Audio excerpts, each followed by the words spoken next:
Okay, we are back. So this is now the front right hand side of the vehicle, and this first part is going to be about dismantling the front brakes. So as I said to you in the rear brakes video, it differs in a few ways. There is a carrier that carries the wire and the for the wear sensor and the ABS. So that is held on a cradle up here that has to come off. There is not enough room to dismantle, take the caliper away. It's all going to get a bit tight. So that that connector that you saw I struggled with in the last video, there's two of them to remove, but I'll be honest, I've been doing a little bit of practice. So the first one is up here. I'm going to show you so you can see what I'm doing. This is what I believe to be the ABS sensor, rotation sensor, and there's the second one there, which is again the brake wear sensor. So first of all, I'm gonna see if my practice has paid off. And I've also found that a little bit of a push before you pull can sometimes do the trick. Ta-da, there you go. Now the rear one, sorry, the one behind the there you go.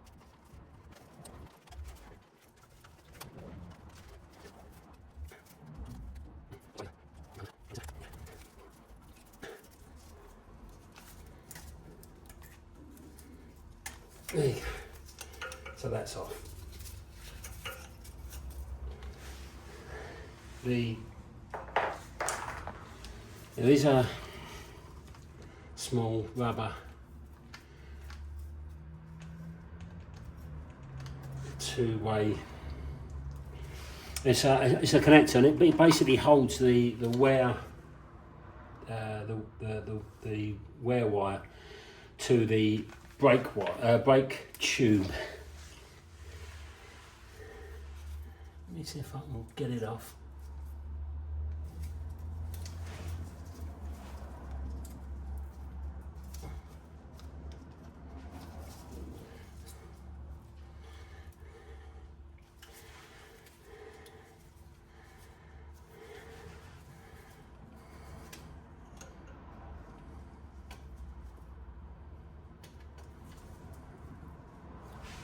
I think a small flat bladed screwdriver may help in this scenario.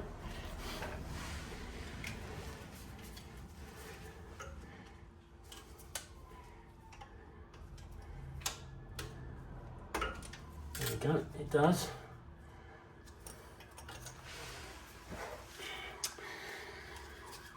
So that's what it is. You'll see it when you get round there. So the pad wear sensor wire goes through this top one. The brake pipe goes through the bottom one, and it just clips together like so. So the wear sensor wire is now free. And again, I've got a new one, so I'm not overly concerned about cutting it to make it easier for removal. The ABS sensor wire is free. So now I'm going to take away the bracket, I'll undo the bracket, and you can see roughly where my socket goes. It's in there in between the two wires. It's a 10mm socket head or bolt.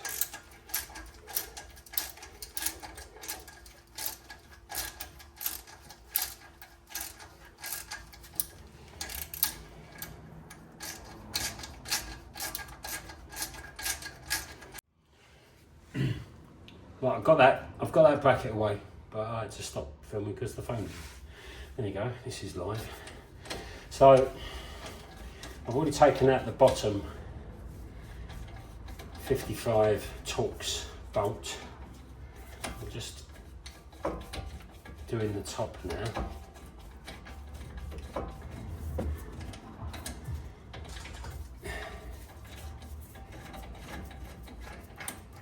Then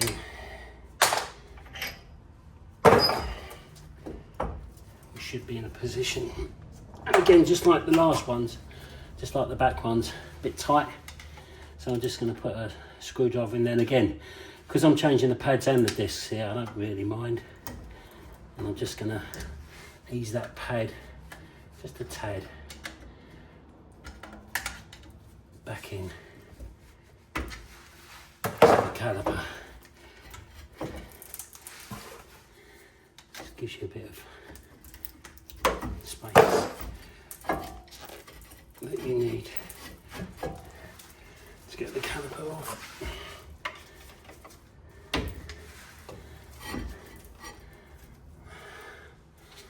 Again, you've got to support this caliper all the time. So, again, trusty wire that I have hanging off of the suspension spring.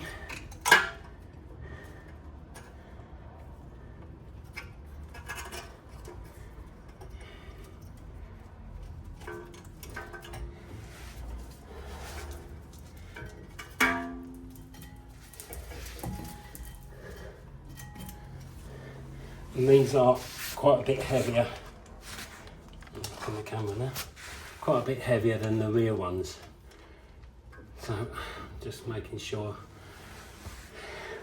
that everything is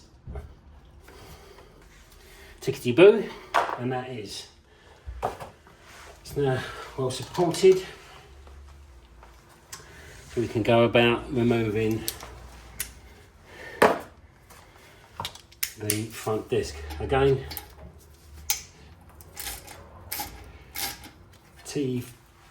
T40, I'm sure it is. T40 it is. So I'll stop there. So a little pause in the video while I took the first 4 bolts that secure the disc to the hub. Now,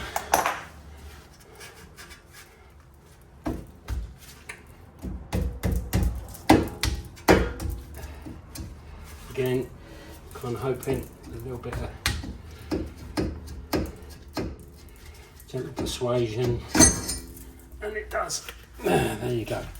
And that disc is really heavy, 350mm in diameter. Weighs about 10 kilos, I believe. So, okay. So we've now got a situation where we're stripped down. Just want to stop that from leaning against anything, getting any dirt in there. Really don't want to get any dirt in any of those sensor connectors. Got a stone in there. So, exactly the same as the rear brakes at this point. I'm going to clean up the hub because I'm going to be re-greasing this anyway. I'm going to be checking this out, which, as I said here on the rear, is the interlock to stop the nut ever coming undone. I will reset the brake pads, and again observing the reservoir level. You don't want to go. You certainly don't want your reservoir overflowing, but you know, at the end of the day, you want it still around the max area in the reservoir. Anything you take out, it's just me, never goes back in. So take out little and often rather than take a dirty great lump of brake fluid out and finding that you've got to put some back in. Never want to be in that position.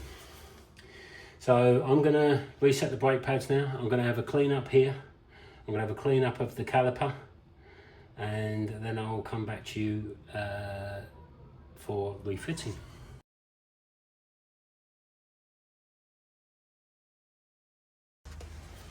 Okay, so after the clean up, I've just used a bit of emery cloth on the hub surface there, just to make sure that there's no high spots and that the disc will remount as flat as possible. You want as least run out as the disc rotates as possible, so any bit of high spot, even a bit of swarf, will change that. So that's all nice and clean. So I cleaned also the caliper, as you can see, inside and out. Again, just more grubby, greasy bits of brake lining and road dirt, really. All the these are 6-pot calipers, so all 6 pistons have been pushed back into their chamber.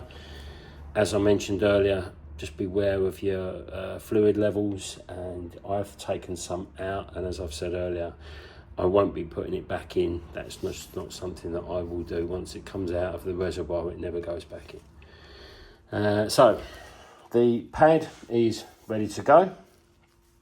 Once again, I'm going to mount the inboard pad first, and I've already put the brake wear sensor on the inboard pad, and then I'll thread the wires through and reconnect, because it seems it's a lot easier just to reconnect the outboard pad once it's all back together.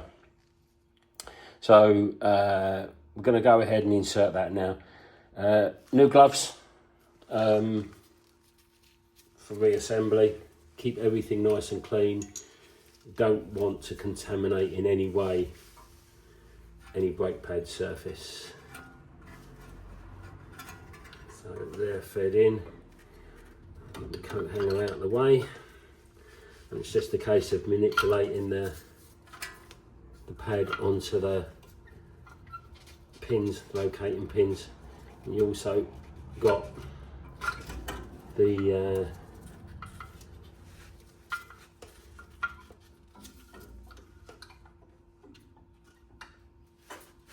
excuse me a minute.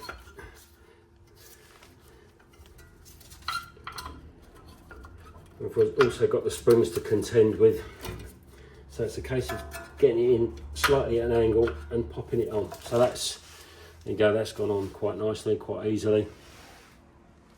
That's in. Both parts of the loom are hanging out the back, the bit that connects to the car and the bit that comes back through and connects onto the outboard pad. So let's fit the outboard pad.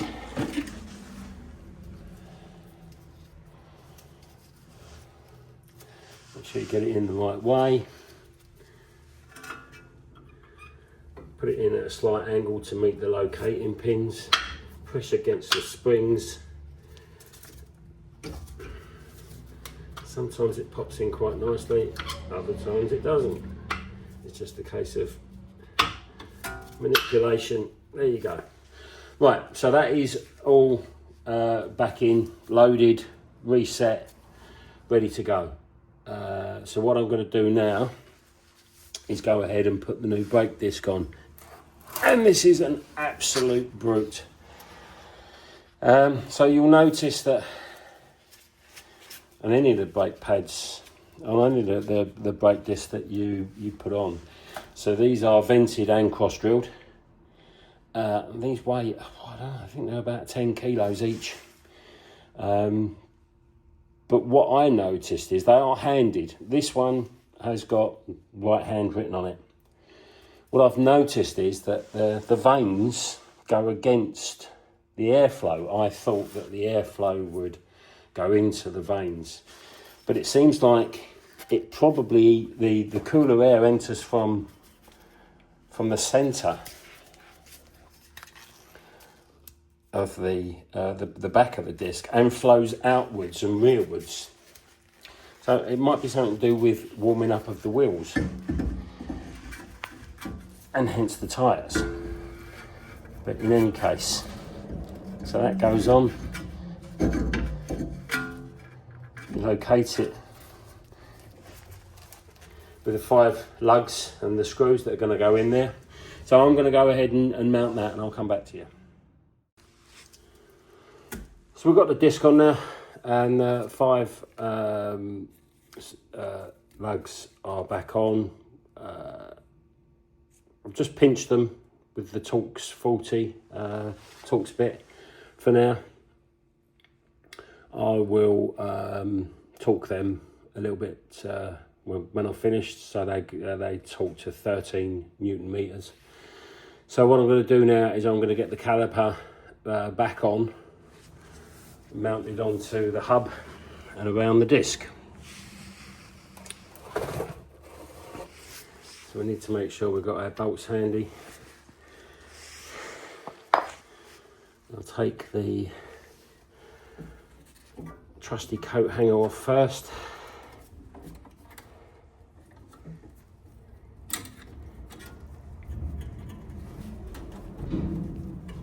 Again, make sure you support the caliper. You don't want any undue strain on the brake lines, and indeed the loom that it supports as well. Okay, so that's off now. Get that to one side. This should fit on quite easily because the pistons are reset, he says, hopefully. Just trying to work around the camera. Okay, so there you go.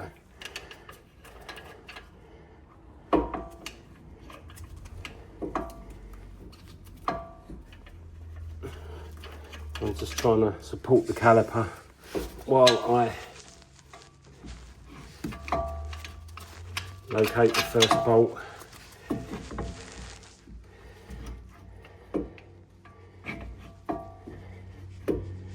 I know I'm close.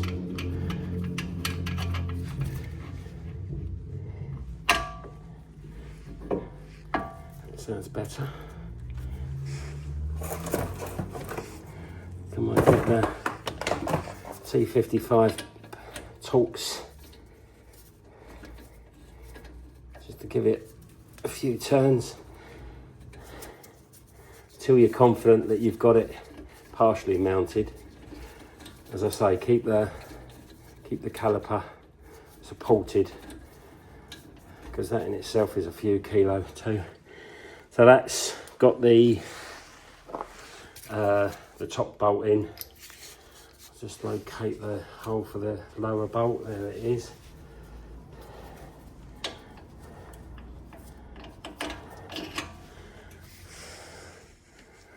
And that goes in.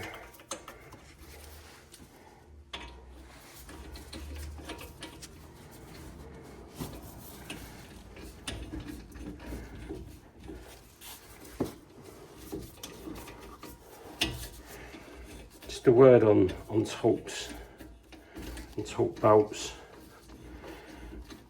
When you are putting them on, taking them off, and you especially when they are at their tightest, be very careful. Make sure that there's no dirt or a tiny stone or something in there that you think the Torx is located, and then you go and put a load of pressure on it to undo it, and then you find out that there's something in there, it's not located properly, and that the Torx just rounds the top of it off. You don't want any rounding of any of the bolts at any time, obviously.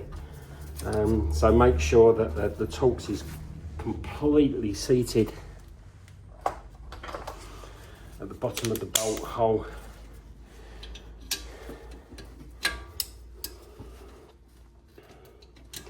And why is it when you always pick up a socket, it's always going to do the opposite of what you want it to do?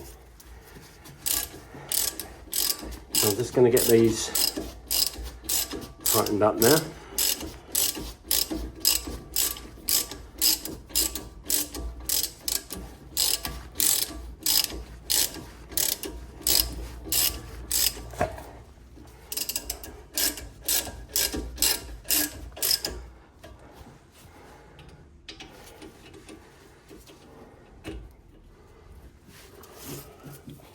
And once again we will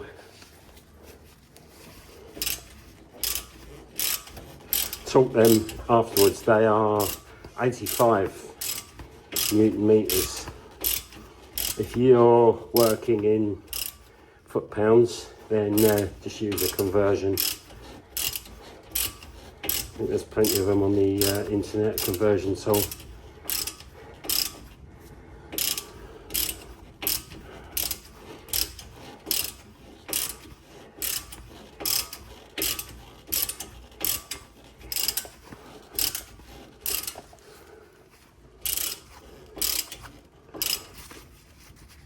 There you go, that's just bitten. So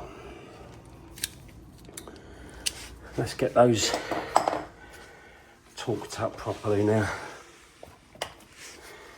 So as you can see,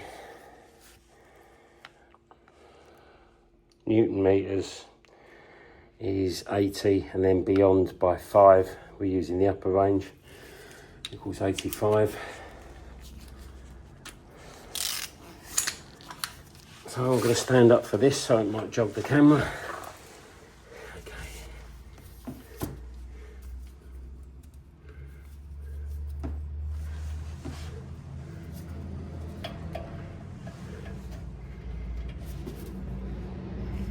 Again, just make sure that the Torx is seated properly.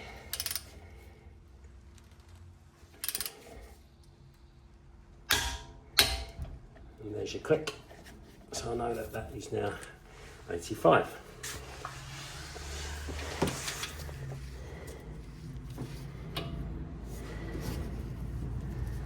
Okay, so the bottom one.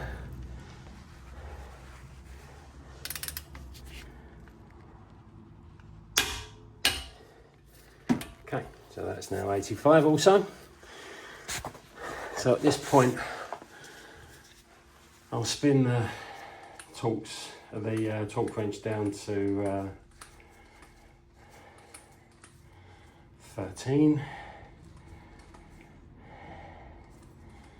So that's 15.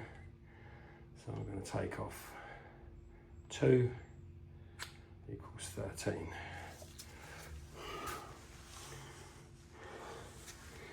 Look at me Torx 40 bit. I haven't got anybody in the car, but it hasn't been a problem thus far because this is not an awful lot of torque. So you can actually, there's the click, hold the disc while you torque these down.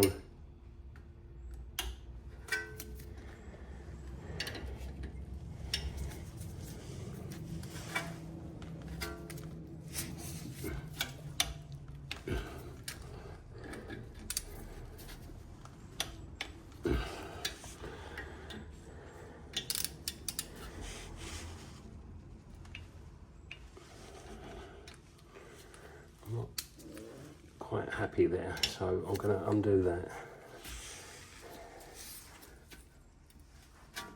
and go again.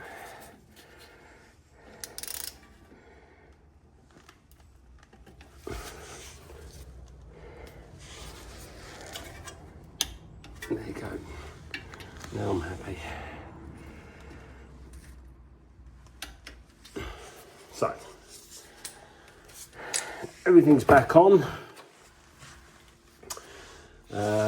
So what have I got to do now? So the outboard brake pad wear sensor. So it's so much easier on the fronts. I've actually located that. And got it in just by feel. The wire gets secured by there's a clip there. It looks to be quite closed actually.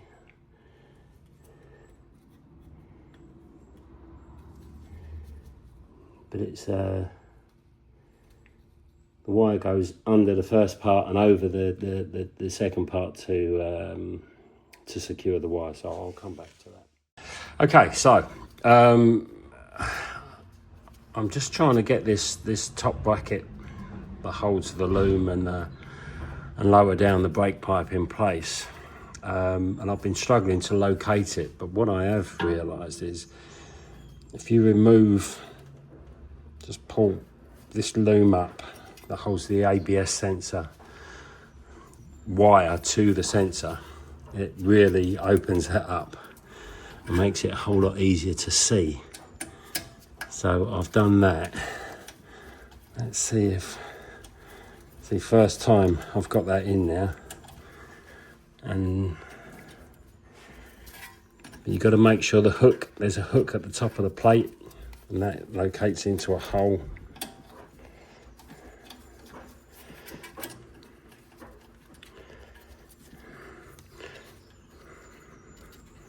But it isn't easy. But if it was easy, it wouldn't be fun. So there you go. So I'm going to put my ratchet on that and see if I can get some decent turns on it. Do make sure there's a hook up here, and that engages in a drilled hole. I don't want to bend the bracket because it's obviously there to stop the bracket rotating any. There's a locator if you like.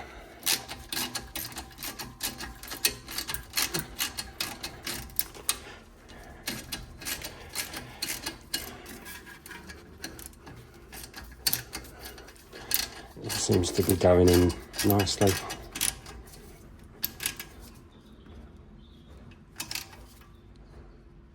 That's fine. I'm going to go too mad on that. Then locate the ABS sensor wire back onto the bracket, and then the ABS sensor is back here, and it's exactly the same as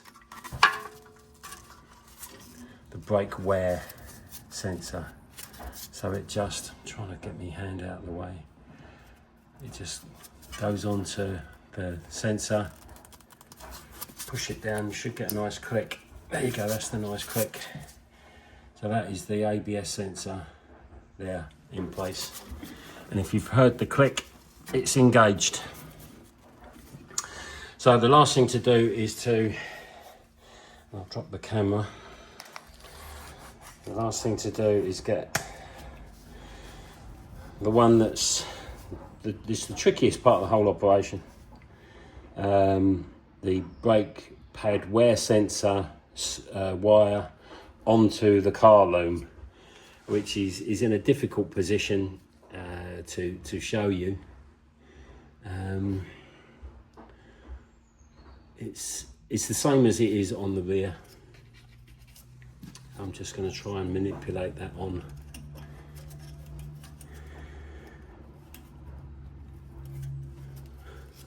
It's proved me completely wrong. There's a nice click. That is now engaged. It's just one of those things. Sometimes it goes easy, sometimes it doesn't go so easy. And the last thing you've got to fit is this piece, which when I took it off I showed you. So the bigger hole holds the brake sensor wire. The lower hole then clips over, and the lower hole goes over the hard brake line, and then it just clips shut. So I'm going to just move the camera out of the way and get that done. So that's about it. There you go. That's the front brake disc and brake pad change on a Porsche 911 991.2 GTS. The difference with the GTS being the centre lock wheels, which are from the turbo. I hope you found that useful, and that anything you try to do yourself, is just as easy. It's not a difficult process. It can be a bit fiddly, yeah, but it's not a difficult process. I think the whole car has taken me something like 6 hours to change the brake pads and the brake discs all round. So thanks for watching.